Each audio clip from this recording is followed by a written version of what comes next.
నమస్తే, welcome to 99 TV. నేను ప్రియాంక. మీ చేతిలో ఉన్న ఒక చిన్న బంగారు ఉంగరం, దాని వెనుక ప్రపంచాన్ని శాసించే ఒక పెద్ద అంతర్జాతీయ చక్రవ్యూహం దాగి ఉందంటే మీరు నమ్ముతారా? నిజం. ఒకప్పుడు తులం బంగారం అంటే అబ్బా ఏముందలే కొనేయచ్చు అనుకునేవాళ్ళం. కానీ ఈ రోజు 2026లో బంగారం ధరలు ఎక్కడికో చేరిపోయాయి. అసలు ఎప్పుడైనా ఆలోచించారా? మనం ఇంట్లో కూర్చుని టీ తాగుతుంటే ఎక్కడో అమెరికాలోనో మిడిల్ ఈస్ట్లోనో జరిగే కొన్ని గొడవల వల్ల మన ఊర్లో మన జ్యువెలరీ షాప్లో రేట్లు ఎందుకు పెరిగిపోతున్నాయి? అసలు గోల్డ్ రేట్లను డిసైడ్ చేసే ఆ అదృశ్య శక్తులేంటి? ఈ రోజు ఈ వీడియోలో మనం ఏ ఏజెంట్ చెప్పని, ఏ న్యూస్ ఛానల్ చూపించని ఆ అసలు నిజాలను చాలా సింపుల్గా ప్రాక్టికల్గా మాట్లాడుకుందాం. మన ఇండియాలో బంగారం అంటే కేవలం ఒక అలంకరణ వస్తువు కాదు. అదొక సెంటిమెంట్, ఒక నమ్మకం, ఒక పెద్ద ఇన్వెస్ట్మెంట్. ఆడపిల్ల పెళ్లి అన్న, పండుగ అన్న మనకు గుర్తొచ్చేది బంగారమే. అయితే గత కొన్నేళ్లుగా మనం చూస్తే బంగారం ధరలు ఒక రాకెట్లా పైకి దూసుకువెళ్లి కూర్చున్నాయి. మధ్యలో కొద్దిగా తగ్గినట్లు అనిపించినా ఓవరాల్ గా చూస్తే మాత్రం ధరలు సామాన్యుడికి అందనంత ఎత్తులో ఉన్నాయి. అసలు బంగారం రేటు పెరగడానికి ఒకటో రెండో కారణాలు లేవు. దీని వెనుక గ్లోబల్ లెవెల్లో 4 మేజర్ రీజన్స్ ఉన్నాయి. అవేంటో ఇప్పుడు 1 by 1 చూద్దాం.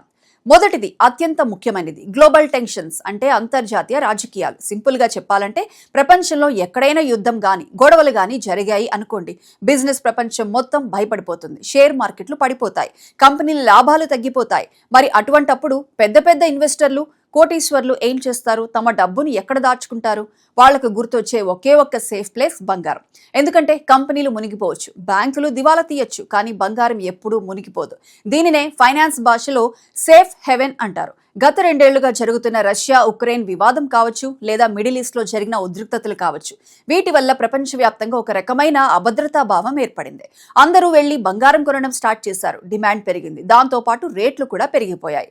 ఇక రెండో కారణం, ఇది చాలా మందికి తెలియదు. మన దేశానికి రిజర్వ్ బ్యాంక్ ఆఫ్ ఇండియా ఎలాగో ప్రతి దేశానికి ఒక సెంట్రల్ బ్యాంక్ ఉంటుంది. వీళ్ళంతా కలిసి ఇప్పుడు ఏం చేస్తున్నారో తెలుసా? టన్నుల కొద్దీ బంగారాన్ని కొనేసి వాళ్ల లాకర్లో దాచిస్తున్నారు.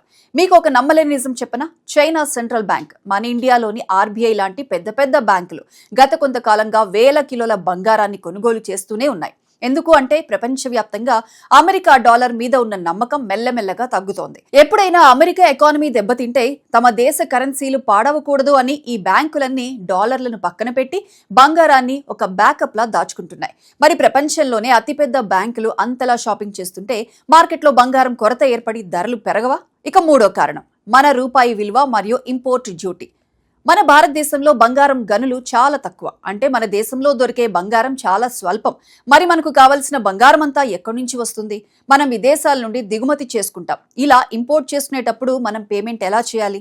రూపాయల్లో కాదు, అమెరికన్ డాలర్లో చేయాలి. ఇక్కడే అసలు ట్విస్ట్ ఉంది. అమెరికా డాలర్తో పోలిస్తే మన రూపాయి విలువ తగ్గినప్పుడల్లా మనం ఎక్కువ రూపాయలు ఇచ్చి డాలర్లు కొనాల్సి వస్తుంది.